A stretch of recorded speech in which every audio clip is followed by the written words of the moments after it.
So who talks first? You talk first? I talk first. At last we will reveal ourselves to the Jedi. At last we will have revenge. Always two there are. Good. Twice the pride, double the foe. You are the chosen one! That's right. That sound means that Roll On Gaming is back on the airwaves. Welcome back to our channel. Thanks so much for tuning in. My name is Kevin, and joining me, as always, is my brother Corwin. How are you today, Corwin? I'm doing good, man. It's good to be back on. And this time, I think I can honestly say I'm more excited to podcast with you than I have ever been so far with Star Wars Unlimited. Let's talk about that, man, because I think when Star Wars Unlimited was first announced, right? You know, and it was like, okay, we're getting back into podcasting for this new Star Wars game. My excitement level, as it always is with Star Wars and pretty much anything super nerdy like that, was at a 10. I've been at a 10. I operate at a 10. Okay. There's no getting around that. With you, it's so feast or famine. Like you're all the way at the top, or not, or you're not at all. There's no middle ground. I'm either here or I'm here, and I've been here from the start. But I think you coming in, we're probably at like a conservative, optimistic 4. So where do you stand now after everything we've seen over the course of the last week? Yeah, 4 is a little bit low, but I get it. I certainly don't project the same level of enthusiasm as you. But I would say this week has really ramped it up. The stream that we had with the demo, or with the starter deck demos, was, I thought, just a tremendous boost to the excitement level. And it was because we finally got to see like the 50 card decks that are going to be released when the game comes out. Full decks. We knew the starter heroes already, or leaders already, and now we know pretty much everything that's in that deck that we're going to be playing with when the game first comes out. And I just sitting there watching, probably two of the best of the FFG design team kind of playing each other out with those starter decks was just super, super awesome. So I'm probably up to an 8 now, I would say, Kevin, at least an 8. Yeah, as we're thinking about the game. I don't think they could have had a better showcase for the game, because not only did they reveal in sequence, not only did they reveal new cards, full decks, and eventually some new box art, which we'll get to in a second, but yes, in combination with all of that, they played 2 really high level games that could have gone either way, and really showcased the level of play that you're going to expect from a game that's, again, easy to learn, easy to pick up, but with all these tactical decision points. I think it was really from going from the Gen Con stream, which I think was good, but because they were talking through everything, it did sort of drag things out a little bit. Going from that, which maybe was like a B, I think this would have been like an A+, because it really did them a service for Star Wars Unlimited. And then the added bonus of them playing another game and us getting to run it back and see how the game can change with just a matter of different draws. Yeah, absolutely. I think that's exactly right. It was a very different experience from the Gen Con demos, and in a good way. It felt more robust. It felt like there was more flow. It felt like there were, you were kind of hanging on every decision, and you could even hear both Danny and Jeremy really kind of like agonizing over some decisions that they had to make, which really speaks to the kind of hidden complexity of the game. I think it was just a really awesome stream, and one that I really appreciated as somebody who is going to be obviously trying to, to play this game at as high a level as I can. To see kind of the thought process that went into some of their decisions was really fun. And then getting all these new cards. I mean, how many new cards did we get on this stream? Like 10, 12? There's too many to count. And we're going to talk about them today. We're going to talk about some of the new cards that were revealed. We're going to talk about the starter decks as a whole, and that's sort of what we're going to focus on today. But first, I mentioned it earlier, we got to talk about this box art. I mean, look at that. The artwork in this game has been A+ level. It's been S tier, and this box art is no different. I mean, if I'm seeing this on a shelf, I'm buying 3. But the best part about it is that I don't need to buy 3. I only need to buy 1, because everything that you need to play a legal game of Star Wars Unlimited is contained in this 2-player starter deck. And so you only have to buy 1 box and 2 people can play right off the rip. I mean, that's such a great thing for the gaming community to only have to purchase one of these things and you're ready to go.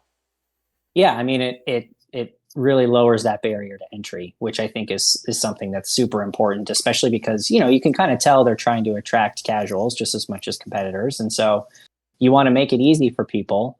I'm sure that we don't know what this is going to retail for yet, but you want to buy something that you're going to be able to just open up and play right away, and not have to just go and find all these different supplements to it. So I think this is a huge W to have both these really iconic leaders in your starter deck, full 50 card decks, fully tournament legal, right out of the box. Yeah, super, super dub. And I think the best part of it being a 2-player starter is that you see what's happening with Lorcana right now. And, Lorcana's going to figure it out. We'll just assume that they're going to get product in the hands of anybody who wants one. But right now, it is so hard to not only find booster product, but to find starter decks to be able to actually play the game. And Lorcana starters are 1 deck for 1 player. So if you can't even find 1, imagine how hard it is to try to find 2 and to be able to sit down with your friend or somebody else and play a game across the table. This completely negates that. You've got everything you need. You've got punch tokens, you've got counters, you've got the decks, you've even got foldable deck boxes to be able to protect your cards. I mean, it's incredible. And then you're noticing some of these card names on above the box art here on this page. And why we have those there is because these are all the S rarity cards that are in the starter decks, cards that you can only find in the starter decks. And one of the biggest announcements they made on the FFG stream is that all of the S rarity cards in the starter decks will come with complete play sets in the decks. Now, again, coming from games where that wasn't the case, this is my biggest W, is the fact that you don't have to buy 2-player starters to get a full play set of all the cards you need. The only reason you don't have to buy 2-player starters is if there's other stuff that you decide you want, or you want to share the game with other people, and that's it. Yeah, obviously that's huge, and is a bit of a divergence from some of the other games that we've seen with FFG.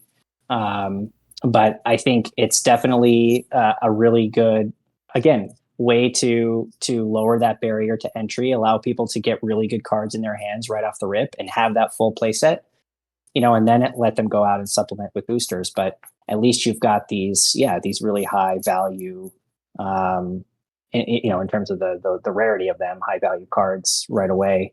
Definitely going to be curious to see if Unlimited runs into similar distribution issues as Lorcana. Hopefully not. Not sure what the models and the distributors are there. Don't even put that energy into the universe. Don't even put that energy into the universe. We can't. Yeah. I mean, it would definitely be a disappointment. But again, hopefully, FFG's got to be anticipating that, right? So there's I'm sure there's a plan in place, and it'll definitely help that you only need 1 box instead of 2 to get 2 people on the table playing. Absolutely, and I said it in one of our early videos, and I'm going to say it again. FFG, if you're watching, people are going to want this game. So send in the printing drones and let's just get it done. Because this game is going to be hype, and there's going to be a lot of people who want to get their hands on it early, want to draft with it, want to do sealed with it, want to chase cards. So let's just make sure we got the printers working overtime, because this is one that we're not going to want to have any shortages on. So I've said my piece on that. I think we can move on to some of the new cards we got, and one of them is actually highlighted right here on this slide. And as we move to show it off, this is probably your favorite card of the entire stream, Corwin. Are we talking about Luke's lightsaber? There it is. Oh yeah, yep. Luke's man, lightsaber. So we knew this was coming because 1, Vader's lightsaber, and 2, they teased the artwork in the background of a lot of the Star Wars Unlimited streams. But we finally got the answer that not only is it Luke's lightsaber, but it is in fact Luke's lightsaber and not anybody else's lightsaber, at least not this time around. So this is a 2-cost Vigilance Heroism upgrade. It has the same upgrade stats as Vader's lightsaber. It's a +3 attack, +1 HP, and you attach it to a non-vehicle unit. And then when played, if attached unit is Luke Skywalker, you heal all damage from him and give him a shield token. Now, in a vacuum, how good is this card? Yeah, it's bonkers. In terms of the upside of it, obviously, like you want to play it on Luke because that's how you're going to maximize its value. Paying 2 for a 3/1, it's not like the most efficient thing you can do. But if you get this thing down on Luke, and the thing is, right, we have leader Luke now who turns into a unit when his epic action triggers. We're going to have more Luke Skywalkers down the line. Mm-hmm. This is a card that's going to be able to hold value in future sets because of any future Luke units we get. And so anytime you're able to wipe away all the damage on him, plus give him a shield. So now it's essentially like, I don't know, as much as like a 10, 11, 12 HP swing. Like that is just a massive upside card for 2 resources. So give me Luke's lightsaber all day. I love this card and can't wait to use it. So you get 3 of these in a starter box. In a vacuum, I will agree with you. It's fantastic. I'm still trying to decide if I want Luke's lightsaber more than I want Vader's lightsaber. And I don't know if the answer is yes, because what you lack in Vader's lightsaber being able to heal you, you gain with that direct damage. So, it really does fit the theme of the deck in that Luke's a bit more protective with the shields, whereas Vader's a lot more aggressive with dealing damage and removing units from the board. You combine the 4 from his lightsaber with the 2 from his on attack ability, and you're taking out an Obi-Wan Kenobi just before you even deal damage from his actual unit card. So I don't necessarily know if I would rather have Luke's over Vader's. I think Vader still has the edge for me with his lightsaber, just again because of pure raw power. But the flexibility of being able to have Luke out there in whatever form that he is, either leader unit or if we get a Luke unit down the line in this set or the next one, to have him out there, he's probably going to be a beefy character. He's going to take some damage right off the rip. Put this out, all of a sudden that damage is erased, and now you have a fresher, stronger Luke with a shield to make it even doubly dangerous and sticking around longer. You really can't ignore that. That's not something you get with the Vader's lightsaber. It's almost like with the Vader saber, you're hoping to get out ahead of that by just removing the units entirely that are going to damage you in the first place. Yeah, there was some discussion about this on the stream too, how there are counterparts, there are hero and villain counterparts for these different cards. I think we've got another example of that coming up here. But I don't take anything away from Vader's Saber. I think it's also a very strong card for 2 resources, and it just does different things because it's in a different aspect, and I think that's fine. And I think that's thematic and keeps to what the lanes of design that they are trying to establish. And so, yeah, they're both going to be extremely powerful cards hitting the table on their respective leaders. But yeah, I just, I'm a heroes guy, Kevin. I love Luke's Saber. Yeah, no, I understand. And so this was your favorite card of the stream.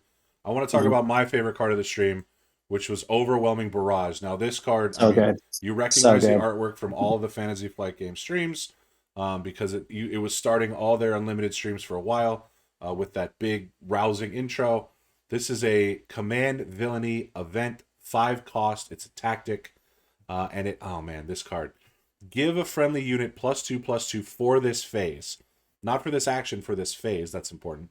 Then it deals damage equal to its power, divided as you choose among any number of other units. So if you're giving this even to a Death Star Stormtrooper, that Death Star Stormtrooper now is a 5/3 and does 5 damage distributed across the board to any units you want, presumably your opponents, but if you have a Mahdi, then it is what it is. And then that doesn't count as your Death Star Stormtrooper attacking. You can then go and swing in your Death Star Stormtrooper for 5 to either a base or a beefier unit. Like, that's insane to me. Like, this card is really, really good and super good for just an uncommon. Yeah. Yeah, at 5 resources, it's definitely a bit costly, but boy, is it impactful. Like it's really going to do some work when it hits the table. And yeah, I mean, it seems like Villain's getting some of this AOE type of stuff because we've seen it with Palpatine already, and now we see it with this card. So some really higher costed but very highly impactful damage cards coming out of Villain here, and this is a great card. I really like Overwhelming Barrage. Yeah, this is one that makes me want to play Command in whatever aspect pairing Yes. that I choose, because I think there's never not going to be a use for this card. Unless your board gets wiped, this is going to be a useful card to keep in your hand. And 5 is a lot. 5 can get you some pretty awesome units. But right now, five is looking like it's worth it for this. I don't know that it would be any more fair if it was 4, because the flexibility that this gives you to just delete your opponents is fantastic. I think we both love this card. We both agree that it's awesome. And you also, And the art too. the I mean, Cheapers. again, the art doesn't so miss. good. The art does It's so not good. miss. You mentioned sort of having the counterparts between hero and villain. We'll get to that now, because another card that you really liked on the stream was General Dodonna. So General Dodonna is the heroism counterpart of this duo that we're going to discuss. Ground unit, single aspect, 4-cost heroism. He's a rebel official as a 4/4, and he gives other friendly rebel units +1/+1. Now, we've seen previously what costs 4 for heroes may either cost 5 or 3 for villains, because the costs aren't always the same, as we see with the Snowtrooper Lieutenant, shout out Roll On Gaming, and the Fleet Lieutenant. But this one goes in favor of the villains, as General Veers is a 3-cost, but he's only a 3/3, and he has the same ability as Dodonna.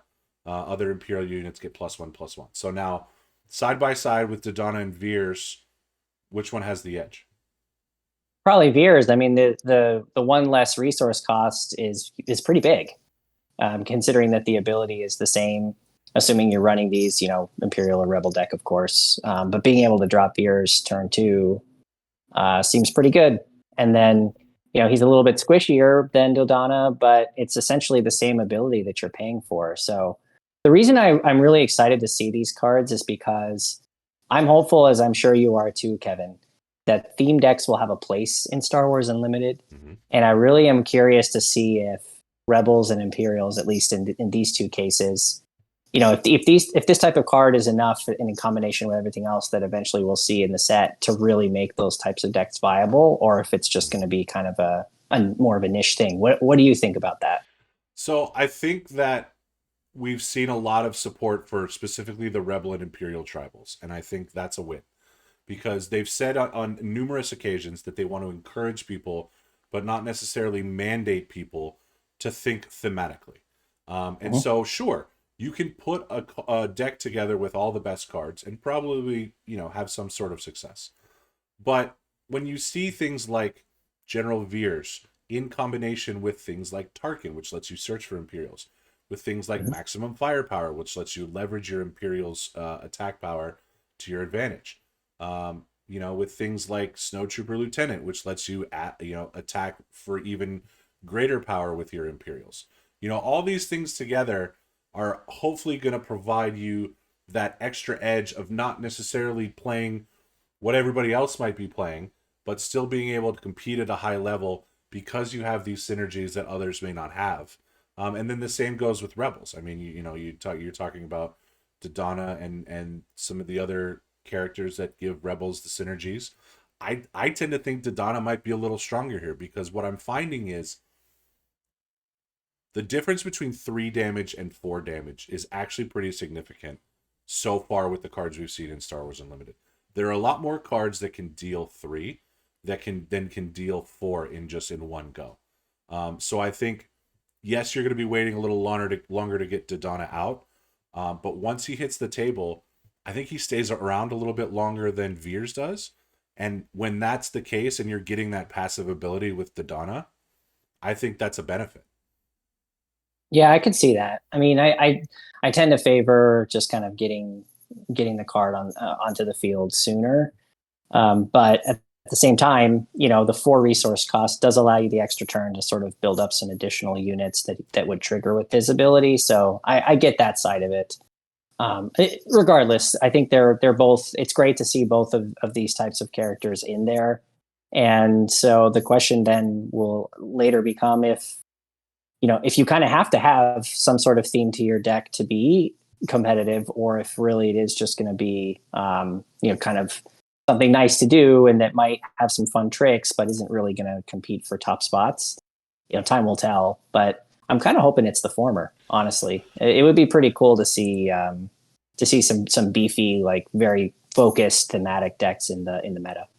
I think as into theme as I am, I think I want to make sure that there's room for both, because then it wouldn't be a game with unlimited possibilities.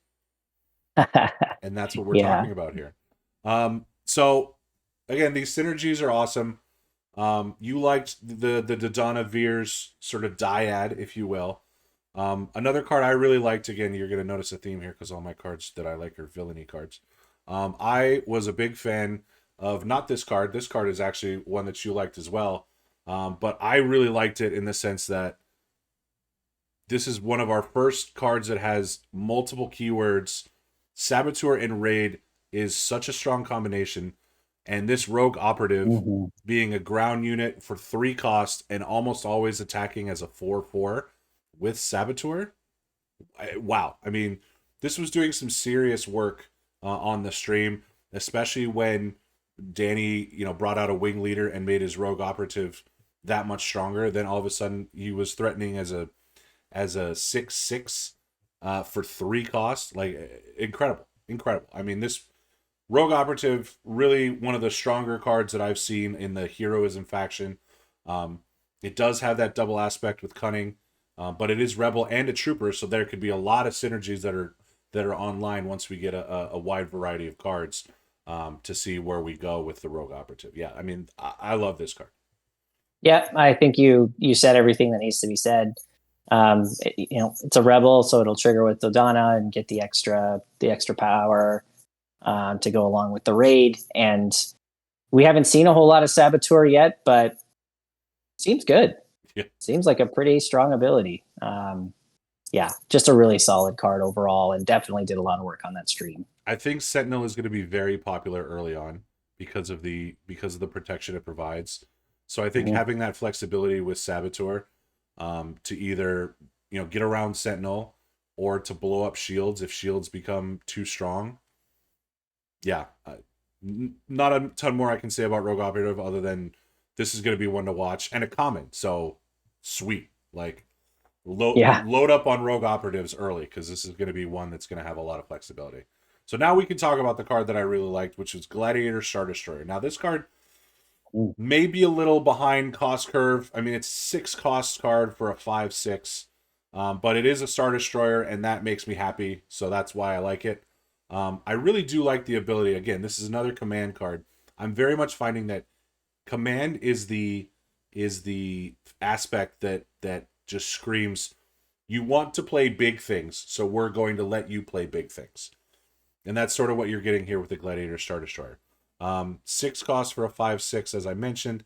Another Imperial. But when you play this, you give a unit Sentinel for the phase. So I like that sort of bails you out a little bit in the late game. You're not going to be playing this till later because of the cost. But you're sitting here and you're like, okay, my base is getting attacked. I don't have a Sentinel on board, even though I have all these other units. But my opponent can just get around these units. What's the best way to go about this? Well, you could play your Gladiator Star Destroyer and make any unit a Sentinel. Now, that could be a really strong unit. That could also be a weaker unit to just sort of get in your opponent's way, as long as they don't have Overwhelm. This has that flexibility to just sort of protect your base with whatever is the most convenient at the time, and that's why I like it. Yeah, I think it's solid for that reason, and I think it's fitting into this broader theme of, it seems like the Imperials do just want to play bigger stuff. They have more cards that are higher costed and making these huge impacts. And I think that's a little bit contrary to what the Rebel deck is trying to do, because a lot of those cards are more minimally costed. So you can kind of see the differences there. A lot of 2, 3, and 4s in Rebel, and of course you've got your Obi-Wans and your Han Solos, but like the Imperials have a lot of really beefy units that they're trying to drop, and so this is fitting in with that bill. And I think it's it's an interesting card, and I think it does have purpose in terms of being able to give additional protection to your base, and on top of being just a beefy space unit. Yeah, and super thematic, right? The Empire has this vast wealth of resources to be able to just put out these massive machines of war, and the rebellion was always just sort of scrappy and guerrilla warfare and sending small groups to do big things, make 10 men feel like 100, that sort of thing. So yeah, I mean, I fully agree with you that this fits right into that villainy strategy so far, and I'm here for it. Speaking of villainy strategy, let's talk about Admiral Ozzel. Admiral Ozzel was one that got a lot of people excited when it was revealed on the stream. This is a 2-cost, 2-aspect aggression and villainy ground unit, and you're getting a 2/3 body as an Imperial and an official that has an action. You exhaust Admiral Ozzel to play an Imperial unit from your hand, paying its cost. It enters play ready, and each opponent may ready a card. Now, is this better to you in the early game to be able to build up your tempo, or in the late game when you have some of these big beefy monsters that you can just threaten right away? Yeah, timing is important, right? Because of the fact that your opponent can ready something too. So he's 2 resources, so it feels like it's pretty good early to me, because if you're in these 2 aspects, villainy and aggression, you're going to have some cheap units that you can drop pretty early on, like your Death Star stormtroopers, and being able to swing in with those a couple of times, it seems pretty impactful when they are dealing a pretty significant amount of damage for a low cost. So I kind of like Ozzel's ability early on, but I also think it can make major waves late. It's really flexible and just looks like a super well designed card. So I'm really into it.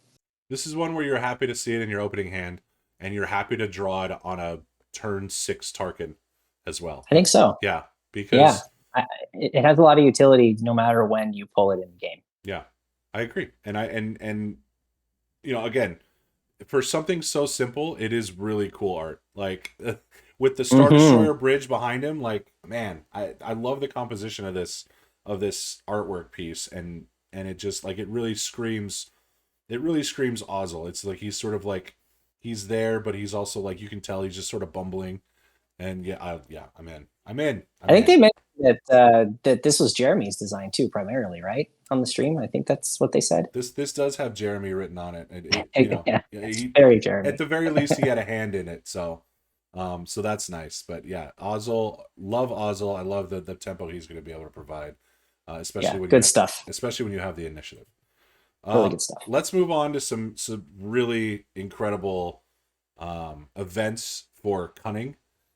We saw some cunning cards in the Luke starter that we hadn't seen before, and honestly, both of these events that we're about to see were crazy. And so I'll do the first one here. Asteroid Sanctuary for 2 cost, single aspect cunning.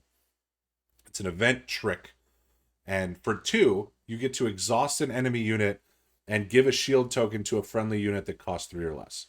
So this is an instant Leia plus a shield. I mean, I think this card's incredible, and I don't know if it's getting slept on or not, because we did a poll about some of the more impactful and stronger cunning events that we've seen, because we've seen I think 4 of them, and this one came in 3rd, which I was a little surprised by, because initially when I saw it I thought, wow, 2 costs to be able to exhaust anything is fantastic. It seems like it's doing a lot for 2 resources, so I would agree that it's an impactful unit or event rather. The fact that you could potentially exhaust a leader with it is kind of crazy. And so yeah, I think for its cost, it's doing a lot, and that's why I like the card. I think if it was at 3, it wouldn't feel as good, but at 2, it's definitely a really strong option for cunning, and both sides can play it, so that's interesting too. Yeah, your villain cards could potentially get some shields.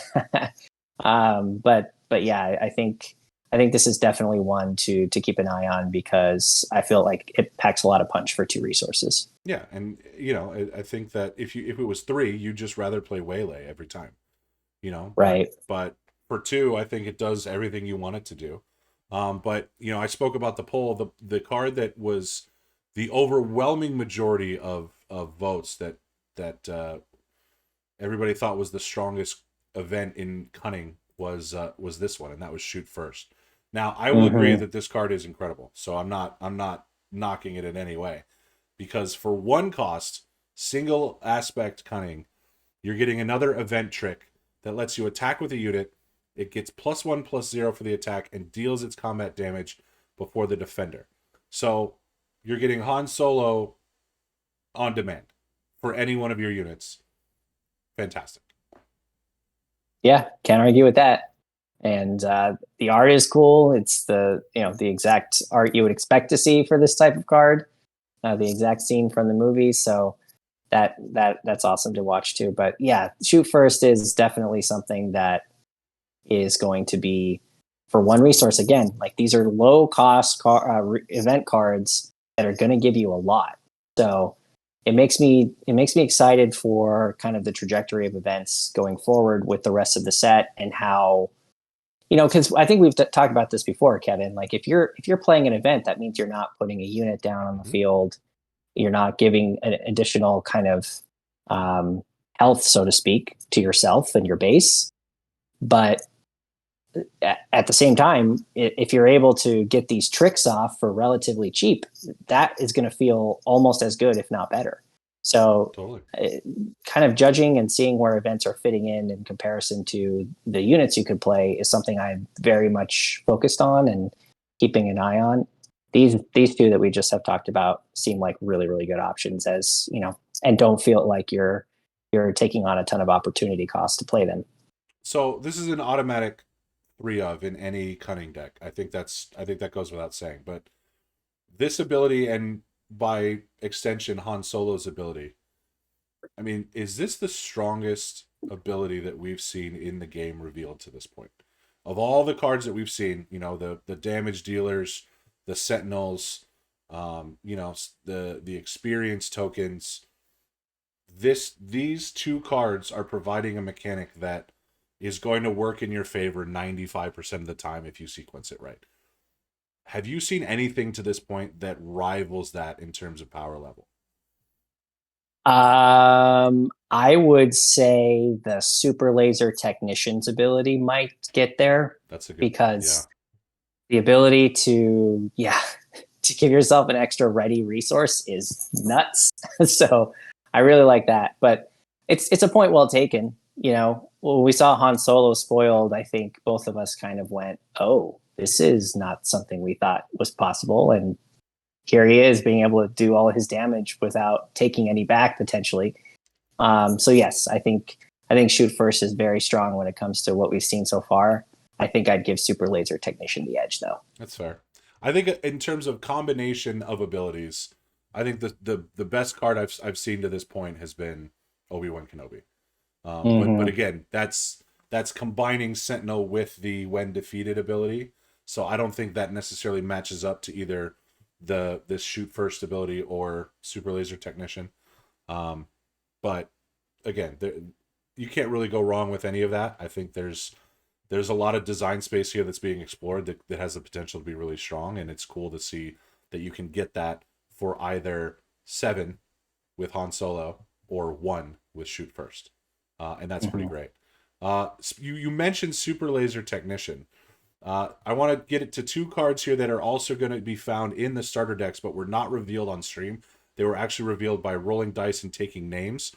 So shout out to them for their reveal. Go ahead and give them a watch. We retweeted their video, although I'm not even sure they're called tweets anymore. But this is a card called Resupply, which is a single aspect command card. It's an event 3 cost that just lets you put this event into play as a resource. Now, this will go in exhausted because all resources come into play exhausted. But you're essentially paying 3 to get to a resource threshold.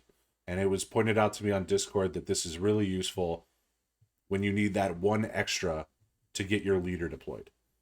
Which, again, I think, command, the ramp is there.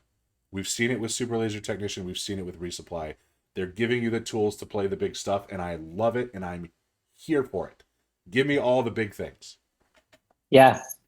Very, very scary card to face in command for sure. Because, I mean, there's a reason why Vader's epic action costs 1 more than Luke's. When that's the case, it's because Vader is probably, like, as a standalone unit, more powerful. So when you can use cards like Resupply and Super Laser to equalize that, it becomes a very powerful thing that villains can do. And I'm sure, like, in future, we've seen, who have we seen? Leia is command, right, on the Rebel side. Mm-hmm. So Leia can use this card to potentially deploy faster. I mean, there's any command in the leaders in the future will be looking at this pretty hard. So, can't argue with its appeal and its power level. These things are going to get you to your gigantic, massive units. And the other card that was revealed by rolling dice and taking names, which you will find in your Darth Vader starter deck, is this one. The Blizzard Assault AT-AT. 8 cost ground unit, double aspect, command villainy. Holy smokes, this guy's beefy. Whew. For 8, you're getting a 9/9 Imperial Vehicle Walker that has the ability, when this unit attacks and defeats a unit, you may deal the excess damage from this attack to an enemy ground unit. So it's basically like Overwhelm, but for units. Mm-hmm. Now, again, it's very interesting to see the cost curve between space and ground, right? Because initially we saw Relentless, which was 9 cost for an 8/8 capital ship. This is 8 cost for a 9/9 ground unit. So there's a little bit of difference there. I would say that the Relentless ability probably gives it a little bit of a boost to its cost curve, but then again, so should this Blizzard Assault AT-AT. So I think very interesting to see how the different arenas are costed. But you're gonna want to build up to get this unit out, because 9 power hitting the table sounds awesome. Yep, another big chunky unit that Imperials can play. So I mean, this looks like another really, really cool card with really awesome art. I love the art on this card too, and just feels like, that big massive unit that's gonna trample all over everything. It's going to take out something when it attacks, and then it's going to take out something else on the spillover damage. And it's just going to do exactly what it did in the movies and wreak havoc on all of the little Rebel ground units. So we're missing 2 cards from the starter decks to complete the 50 card experience. I think we're missing 1 on each side. A lot of that has been speculated towards with some very grainy still frames of the stream. I'm sure those will be revealed in due time, and then we're still, 70% away from seeing the rest of the set. So we've got a long way to go here. But when it comes to the starters, we, for the most part, know what's in them. Each starter has its counterparts: the Luke Saber, the Vader Sable, the Veers, the Dodonna, the Fleet Lieutenants, the Snowtrooper Lieutenants, so on and so forth. Each starter also has 2 rares apiece in each deck. In Vader, you're getting Palpatine, and you're getting the Relentless, which I mentioned. And then in Luke, you're getting Obi-Wan and Han Solo. From what you saw on the stream, how balanced do these decks feel? Extremely balanced. I mean, you saw the games. They were, I mean, especially the second one, they were just tight back and forth. You punch, I punch. And I think they've done a really solid job putting these decks together and making them kind of feel like they're very equal in terms of strength and power level. So, and I hope that the starters are going to be decks that could potentially be viable when we start seeing tournament play come about. Because again, talking about barrier to entry, if you can come into a tournament having just got into the game and you have a starter and maybe a few booster packs, like it would be great to see you be able to kind of put something competitive on the table. And that's in some ways something we've seen before. I mean, the Destiny 2-player starter was just like out of control in terms of its power level. So I hope it's not really to that extent, but for it to be, for Vader and Luke to be kind of something to be aware of when you're playing competitively, I think would be a really good landing spot for them if they're not like really in the conversation. The Destiny 2-player starter being one of every card, which we won't get into because I did buy 4 of those, so I don't want to talk about Yeah, we don't need to talk about that. But then, I just played R2P2 for months and months and months, and it was serving me very well for a long time. Well, let's talk about that, because you are someone who had a very large amount of success with starter level characters in Star Wars Destiny. So now we are seeing in Star Wars Unlimited that your deck is built around your leaders, just as in Destiny your deck was built around your characters, and what they could do. So when you see Luke and you see Vader, and these are in some players' worlds the first thing that they're going to experience in Star Wars Unlimited. They're 2 of the most iconic characters in all of Star Wars. How important is it for Luke and Vader to not just be a balanced starter experience, but the leaders themselves, maybe not necessarily the full starter decks, but the leaders themselves to be competitively viable in the full breadth of the Star Wars Unlimited card pool and the ensuing meta that comes with that? Yeah, I think I was just touching on that a bit. I hope that they are. I hope that they're at least in the conversation, and I hope that they're decks that you just have to be aware of if you are going to be playing competitively. Because I think that way, it's a bad feeling when you spend money to get into a game, you purchase a starter deck, you take it into a local game store for a tournament, casual tournament, and you get run off the road because there are all these other crazy decks that people have where they've just, they've got full play sets of everything and they're doing all these tricks and whatnot. So it doesn't necessarily create the best first impression. Maybe, there's an argument that, oh, well, that player shouldn't necessarily be in that event. But I personally don't believe that. I think that it makes for a better game if you can open up a box and go to whatever event you want and be able to have a chance to compete at a high level. So that's what I'm hoping to see Luke and Vader do for players. And obviously those decks could even, be more optimized once we get the rest of the set. But hopefully out of the box, they're still strong enough to help new players have a good time. I think you and I both agree on that point because, I know I'm going to want to try Vader competitively. It's Vader. There's ostensibly going to be some really cool stuff that you can do, not just with Vader, but with Imperials, with Force users, with villains that really complement Vader. And the same's going to be said for Luke, right? So I want to make sure on some level that this is probably going to be our only Vader leader for at least 2 sets, if not more than that, right? You would assume that, okay, they got Vader as a leader out of the way in set 1. You probably won't see him as a leader in set 2, though you may see him as another unit. Maybe he becomes a leader again in set 3, if not set 4. This is going to be the Vader leader that we're going to have to deal with for a while. You would hope that they have tuned their game to a way where, these characters that people want to play, like not everybody loves Director Krennic like I do, but a lot of people love Darth Vader and Luke Skywalker, right? So hopefully that they've seen that and they've gone, okay, how do we take these beloved characters that you're going to be able to find in an entry level fashion and make them also usable in a high level fashion? And again, you and I both agree that we hope that that's the case. I think we both agreed when the game was first announced and we first saw the leaders and what they could do with a very limited card pool, that Vader was probably the stronger.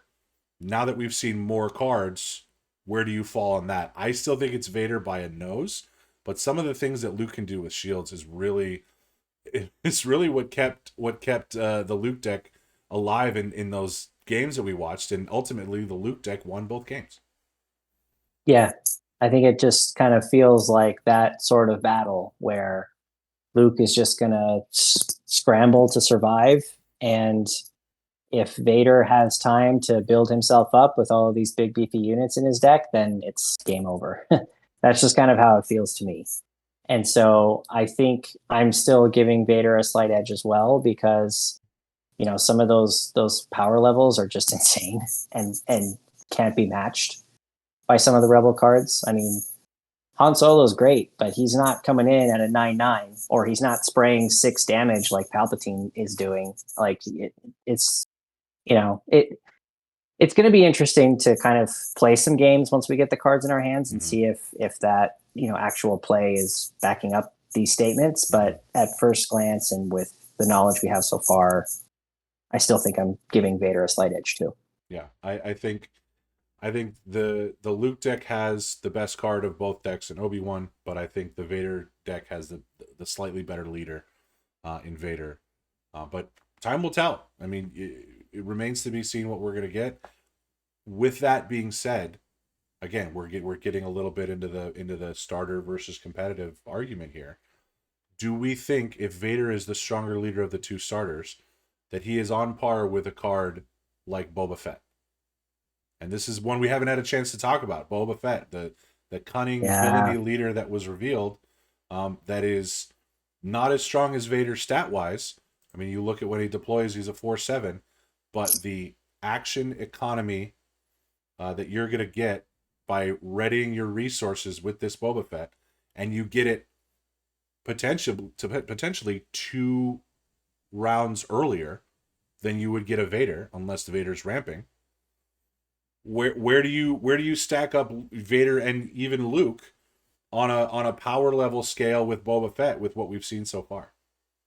Yeah, so this is the difficulty of the discussion of assessing the power level of the starter leaders, because we don't know all of the other leaders in the set. We only know what we've seen so far, and I already feel like being able to ready resources is extremely powerful. So I'm I'm probably going to give the edge to Boba here. I mean, I just think I think if you can recycle those resources and reuse them multiple times in a round, that feels extremely powerful to me. And 4/7 is not a bad stat line for a 5 resource or a 5 epic action cost. So I think Boba and I think leaders that will follow him are going to be, they're all going to bring, of course, their unique sort of abilities and stamp on the game. But if we're measuring them in terms of the starter leaders, I would expect that some of the power levels we'll see will be slightly greater, just because I think at the end of the day, the best cards are going to be found outside of the starters. That's usually how it is, and this is probably going to be no exception. Well, worth pointing out though that all the leaders that we've seen to this point are either the starter leaders or they're all commons. So that's somewhat encouraging in terms of access to these powerful leaders. Is that right now? That's not to say that's always going to be this way. Maybe not even always in this set. But right now, everything we've seen from a leader aspect is theoretically very readily accessible. Where I think if there was a world that, sorry to cut you off there, Kevin, but I think if there was a world where the leader actually, I don't want to say the leader doesn't matter, because obviously the epic actions and the abilities that come on the unit side of the card are going to matter and are going to be important. But if the actual deck construction and the cards within the decks are what really drove the power level and not so much the leader, I would really like that.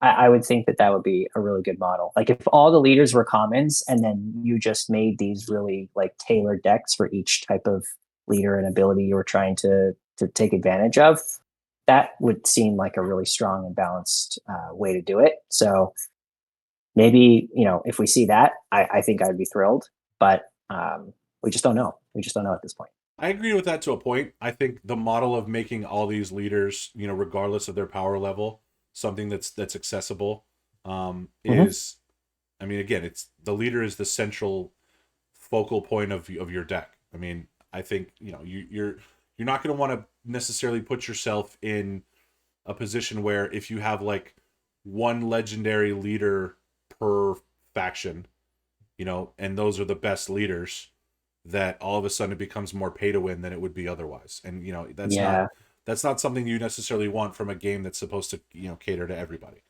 Now, that's not to say if they do that, they don't figure out a way to make it where legendary leaders do something more niche than maybe a traditional power of like a Vader or a Boba Fett or a Luke or a Chewie. But I do think that the point where I would sort of differ from you a bit is that I do want leaders to matter, because the epic action is designed to be epic. It's got it in the name. You want these leaders that you're playing with to hit the table, to make a difference, even if making that difference is shielding 8 damage from your base with a Vader or 7 damage from your base with a Luke. At bare minimum, like, that's what they're doing. And that alone is, a noble sacrifice for your leader.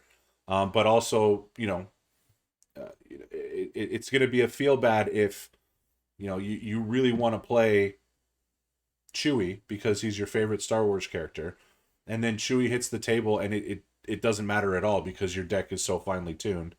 It's like, okay, well, if that's the case, then you're either winning every game on the strength of your deck, or you're losing every game on the strength of your deck, and Chewie just doesn't matter.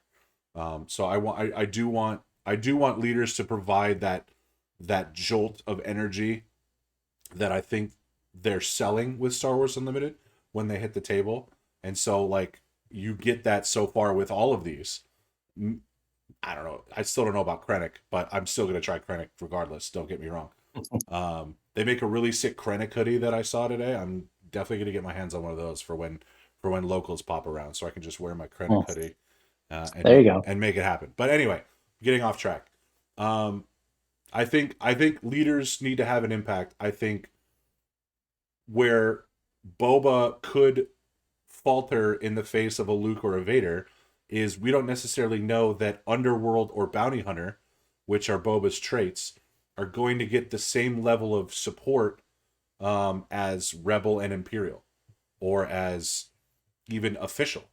You know what I mean? So maybe Boba's a stronger leader in, on paper, but then when you add in these things like Imperial support and, giving experience to a Rebel unit or an Imperial unit that Boba can't take advantage of, maybe that's how you balance the power level of some of these other leaders.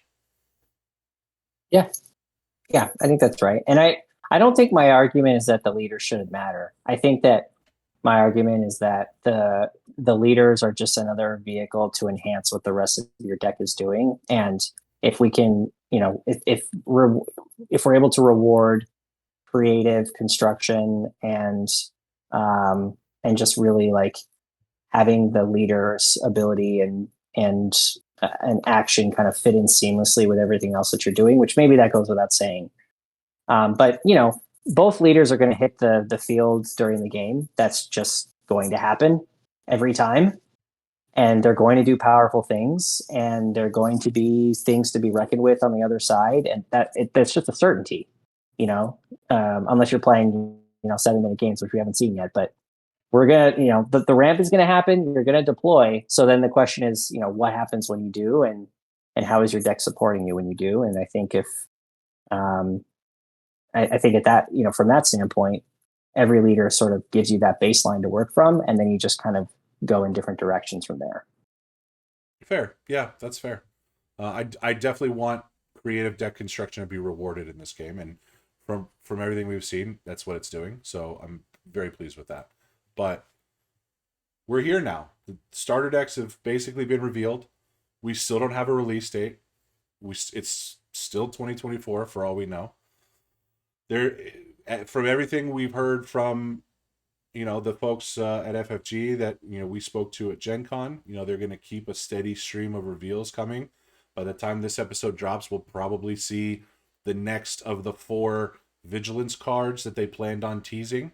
How many more we get in the coming weeks remains to be seen.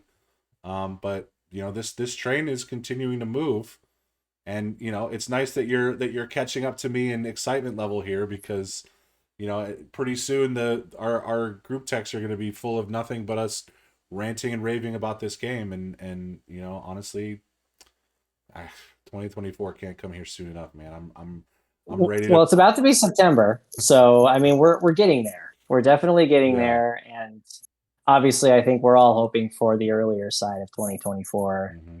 If that's the case, then I mean it's going to be here before we know it. But no, it's definitely looking forward to the continued reveals. And now it seems like all the reveals will be outside of the starters. So these are all going to be cards that now we're going to be able to find in boosters, and will make us all want to spend more money and rip packs and do all sorts of fun stuff with draft and sealed.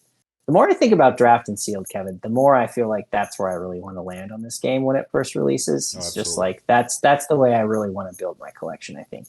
It's just like going to these events and getting random stuff in packs and throwing something together. That just seems like a lot of fun. Well, at our earliest possible time, when this game releases, you and I are going to sit down with whatever product we can get our hands on, and we're going to do some sealed games, and we're gonna make it happen, because that's something I'm excited about as well, and it's very clearly a focus.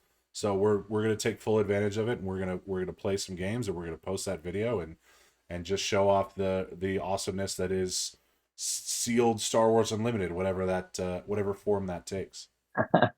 Works for me. Yeah. Well, but what do you guys think? Let's hear from you. Comment down below your thoughts on some of these starter cards, your favorite ones, how you feel about the game now that we've seen the starters, how you feel about some of the stuff, that comes along with the starter decks, the play sets, the card distribution. Do you wish there was more of a card? Do you wish there was less of a card? What do you think the 2 cards that have not been spoiled are going to do? Let us know down in the comments below. If you're new here, thanks for making it this far, first of all, but also please feel free to like the video and hit the subscribe button. Again, that helps us out a ton. Thanks once again to all the people who have subscribed to our channel. We're over 100 at this point. Hopefully that doesn't go down by the time you're watching this. But again, that from the bottom of our hearts, we really do appreciate all the support we've gotten since coming back into content creation. It's one thing to do 50 plus episodes of an audio only podcast. It's a completely different thing to graduate to video. We've had our share of bumps along the way, but you guys have really stuck with us, and it's been really awesome. So I'm echoing some sentiments I shared on Twitter. Thank you very much for continuing to support us, because we're going to keep being excited about this game, talking about this game, and making videos about this game, and hopefully you're all there to see it. Very well said. Yes. Thanks are certainly in order, and we really appreciate your viewership and your loyalty, and we're going to keep bringing the hype. So better be ready. That train's moving. Like I said, I'm at a 10. I'm always at a 10. So we're going to just keep doing it. So that is going to wrap it up for this episode. Thanks so much for listening. We're going to get out of here before we hit an hour to give you guys some time back in your day. But we're excited for the future of this game, and we're going to keep talking about it. So that's it for us. Thanks for tuning in to Roll On Gaming. For my brother Corwin, I'm Kevin, signing off. Have a great day, everyone.